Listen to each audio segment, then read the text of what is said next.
Құрметті Қазақстан Республикасының Мәдениет министрлігі.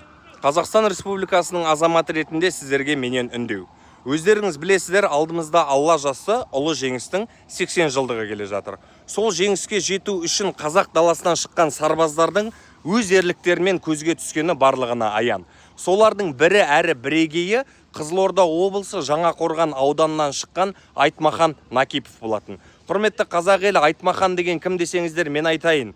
Берлинге өзінің танкісімен ең бірінші болып кірген дәл осы Айтмахан Накипов болатын. Айтмаханның Т-34 танкісі 24-ші немесе 26-шы номермен қателеспесем, әлі күнге дейін Рейхстагтың түбінде ескерткіш ретінде қалған. Осындай ерлігімен халықтың жадында қалған қазақтың батыры осы күнге дейін өзінің елінде не бір ескерткішке, не аты жазылған кіп-кішкентай бір тасқа да ие болмай отырғаны шын мәнісінде жанға батады.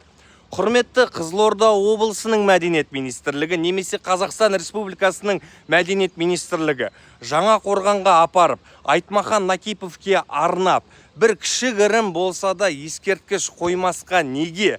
Себебі ұлы жеңістің 80 жылдығына өзінің шынымен де еңбегін зор үлесін қосқан дәл осы қазақтың батыры еді. Құрметті мәдениет министрлігі, мені естисіздер деген ойдамын.